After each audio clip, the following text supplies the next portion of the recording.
Je suis ravi de vous retrouver pour vous parler des 3 clés essentielles pour apaiser la blessure de rejet. Ne perdons plus une seconde, allons-y tout de suite. Voici comment apaiser cette blessure qui est souvent très profonde et douloureuse. La première chose indispensable est d'avoir une conscience accrue du fonctionnement de cette blessure, de votre blessure.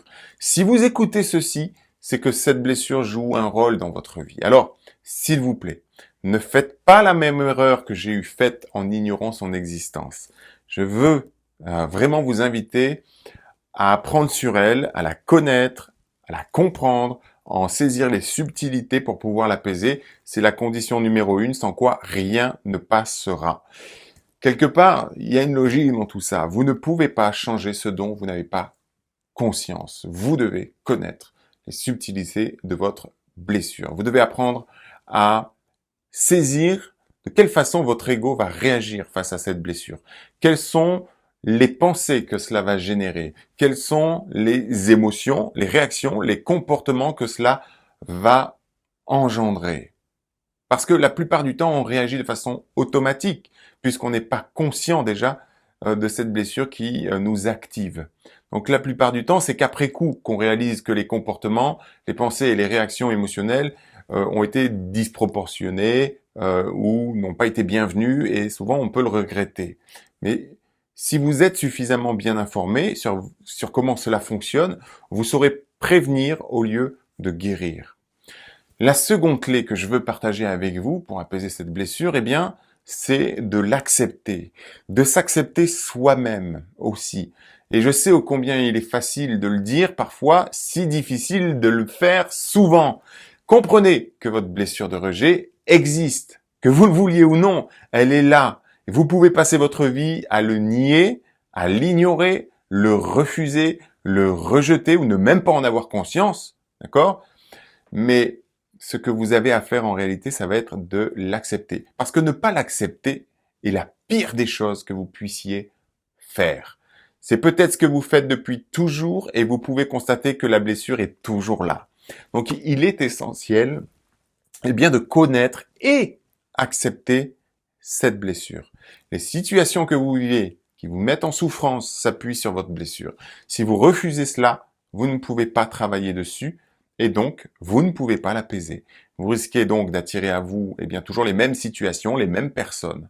Donc connaître et accepter la blessure sans juger ou sans vous juger, c'est déjà la soulager. C'est un cheminement, c'est vrai, c'est un travail sur soi, c'est certain, ça prend un peu de temps, c'est possible, d'accord, mais progressivement, ça change.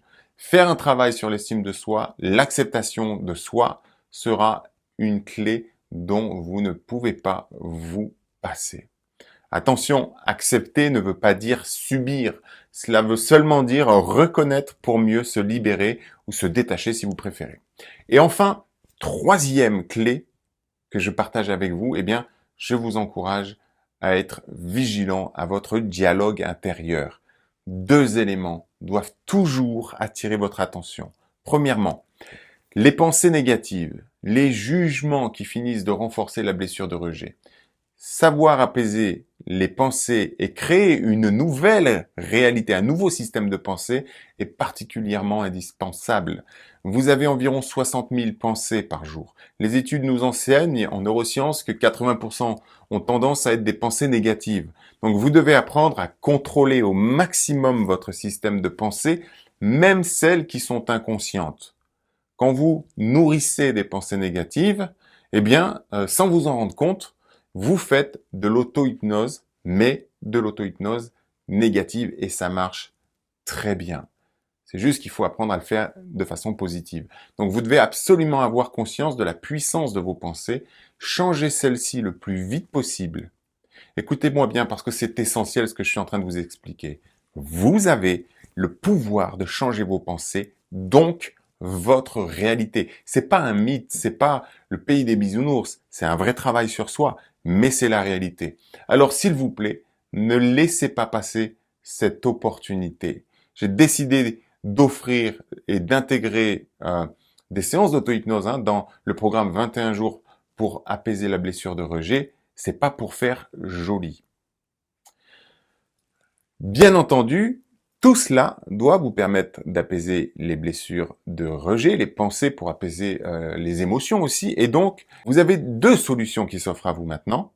Écoutez cette vidéo et passez à autre chose et vous verrez bien où cela peut vous mener.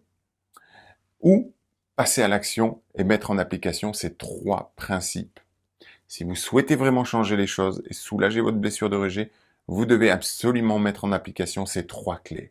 Premièrement, comprendre qu'il est important de connaître votre blessure de rejet pour ne plus la laisser vous diriger. Deuxièmement, accepter cette blessure pour mieux s'en libérer. Et troisièmement, savoir gérer vos pensées négatives et aussi apprendre à gérer vos émotions. Alors vous savez à présent ce qu'est la blessure de rejet, ce qu'elle entraîne dans votre vie et pourquoi il est important de s'en occuper. Vous savez à quel point elle peut être néfaste. J'ai partagé avec vous un petit peu de mon histoire personnelle dans la vidéo qui présente mon programme 21 jours pour apaiser la blessure de rejet et jusqu'où cette blessure peut aussi vous conduire puisque vous l'avez déjà expérimenté. Donc ne laissez plus tout cela gangréner votre vie. Vous méritez une vie épanouie. Il est temps de passer à l'action. Faites votre chemin sur ce sujet. Ne passez pas à autre chose comme si de rien n'était. Et vous n'êtes pas obligé de le faire seul, évidemment. C'est même pas conseillé de le faire seul. Parce que vous savez, le simple fait d'arrêter de me faire croire moi-même que je devais m'en sortir seul dans la vie m'a sauvé de bien des misères et permis de réaliser quelques rêves et projets tellement importants pour moi. Alors, chers amis, encore et toujours, pour terminer, soyez fiers de faire partie de ces personnes qui osent se faire face et qui ont le courage d'oser être acteurs et responsables d'une vie qui fait envie. Je vous dis à très bientôt. Bye bye.